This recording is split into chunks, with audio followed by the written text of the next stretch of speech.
I want to tell you about a loss. Not the loss of an object, not the loss of a building, the loss of what humanity knew. And trust me, by the time this video is over, you will never see the world the same way again. Take yourself back to the year 200 BC. You've just crossed the Mediterranean on a merchant ship. Weeks at sea, salt on your skin, nothing but horizon in every direction.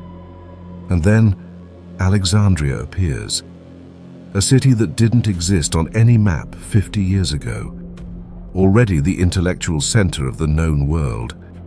You step off the boat, you walk through the streets, and there in front of you stands something nobody in your village could have imagined. A building whose only purpose is to hold everything humanity knows. Everything. You haven't even walked inside yet, and already you can feel that something is about to change. 2,300 years ago, one man had this idea. Ptolemy I, general of Alexander the Great, pharaoh after his master's death, a man who understood something most conquerors never do. Real power is not in armies, it is in knowledge. Around 283 BC, he creates something the world has never seen. A place whose only mission is to gather all the knowledge of the known world. Every text, every language, every discipline, mathematics, astronomy, medicine, philosophy, poetry, history, everything. The Library of Alexandria. And he doesn't do it halfway. Agents are sent across the known world with one simple mission. Find books, buy them, copy them, bring them back. Every ship entering the port of Alexandria was searched. Every scroll found on board was confiscated, copied. The owner received the copy. The original stayed in Alexandria. Ptolemy writes personally to kings and rulers across the world. He asks them to send their most precious texts. Some refuse. Ptolemy sends his agents anyway. Within a few decades, the library holds between 400,000 and 700,000 scrolls. Take a moment to picture that. 700,000 scrolls. At a time when every text was copied by hand. When every scroll represented weeks, sometimes months, of a scribe's work. 700,000 scrolls, gathered in one place. This was the internet of the ancient world. Except everything was there, physically, in one city. Now close your eyes for a second. Imagine walking through those corridors. Scrolls everywhere, scribes copying in silence, scholars debating in low voices, the smell of papyrus and ink in the air. And in one corner, a man bent over his calculations. Eratosthenes, the director of the library in the 3rd century BC, the man who calculated the circumference of the earth using nothing but 2 wells, shadows, and mathematics. No satellite, no technology, just his mind and the resources of this library. His result, 39,175 kilometers. The actual circumference of the earth, 40,075 kilometers. An error of less than 2%, 2,200 years ago. Let that sink in for a second. Euclid. The foundations of geometry still taught in every school in the world today. Written here, in this library. Hero of Alexandria. The man who invented the first functional steam engine. 1,500 years before the Industrial Revolution. The blueprints were there. On those shelves, Aristarchus of Samos, the astronomer who argued that the Earth revolved around the Sun, not the other way around, 1,700 years before Copernicus. His complete reasoning, in those scrolls. That's what this place was. Not just books. Humanity's future, stored on papyrus scrolls in a city on the shores of the Mediterranean. And then something happened. Several things, actually. And that's where the story gets darker. Much darker. The destruction of the Library of Alexandria is not the story of one fire, one night, one guilty party. It's far stranger than that, and far sadder. Come back with me to 48 BC, Alexandria. Night.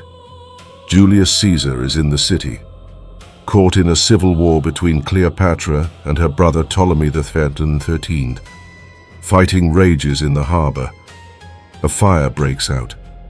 The flames spread across the docks, and according to some ancient sources, scrolls burn that night. But here's where it gets complicated. Historians still debate what actually burned. Some texts speak of warehouses on the docks where scrolls were waiting to be exported. Others suggest the library itself was hit. Others claim it was located elsewhere in the city and didn't burn at all.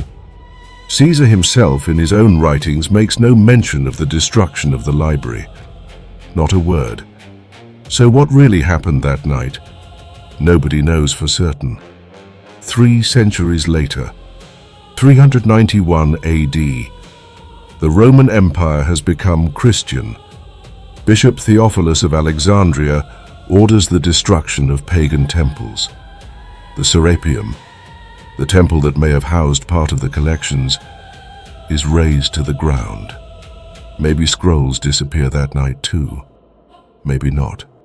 Sources contradict each other. Some historians believe the Great Library was already empty by then. Scrolls scattered, stolen, moved over the preceding decades. And this is where I need to tell you about someone. Someone whose story changes everything about how you see this loss. Her name is Hypatia. It is the year 415 AD. Early morning in Alexandria. Hypatia is preparing her lesson. She is the most respected intellectual in the city.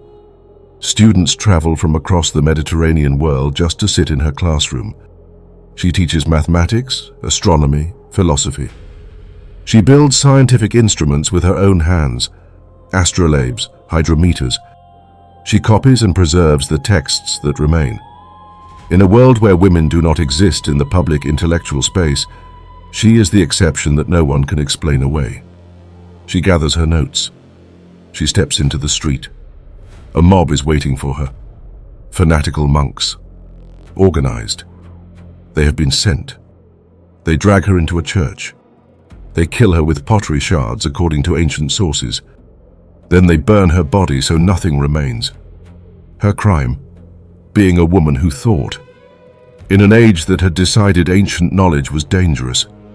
I want you to hold that image. Not the fire, not the flames. A woman walking to her classroom on an ordinary morning and never arriving. That is the true destruction of the Library of Alexandria. Not one night, not one fire.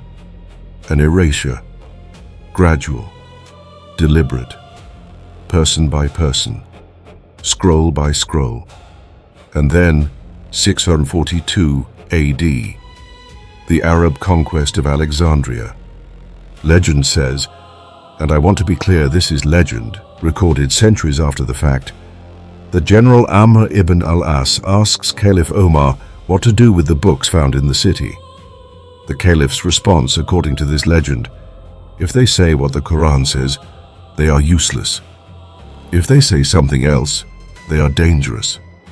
Burn them. The scrolls are said to have fueled the city's bathhouses for 6 months. Did it happen that way? Probably not. Arab historians of the time make no mention of it. The story appears in texts written 500 years later. But something had disappeared. Slowly. Over centuries. And at some point, the library no longer existed. That's the real story. Not a sudden catastrophe. A slow death. Through neglect. Through fanaticism. Through the simple weight of time. Here is the twist. A sudden catastrophe you can understand. You can grieve it. You can build a monument. You can move on. But watching something die slowly, while everyone looks away, that is a different kind of destruction. The kind that happens to things we don't realize we're losing until they're already gone. Not what burned, what survived. 700,000 scrolls. We know what some contained because other ancient writers cited them before they disappeared. But the vast majority, we don't know. And that's where it becomes vertiginous. Eratosthenes had calculated the circumference of the Earth. That text was in the library. But he had also written a complete geography of the known world. A map, with regions the Greeks had never visited, described from the accounts of travelers and merchants. That text is gone.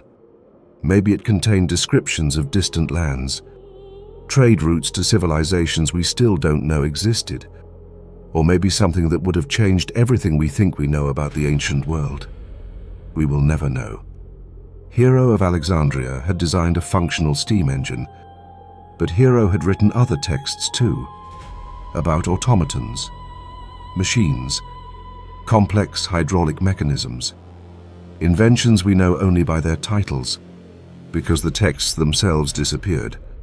Some historians of science believe that if these works had survived, the Industrial Revolution could have happened in the Middle Ages, perhaps the 9th century, perhaps the 10th, 1,000 years earlier. Is that true?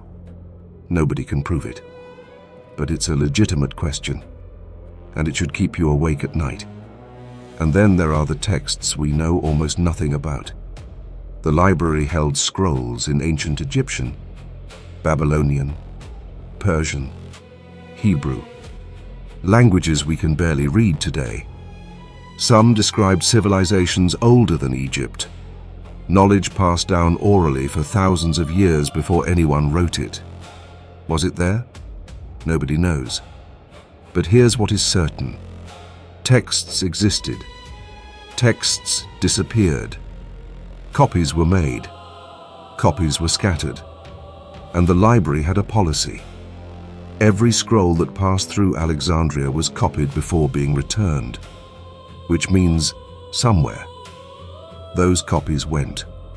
In December 1945, a farmer named Muhammad Ali al-Saman was digging near the cliffs of Nag Hammadi in Upper Egypt.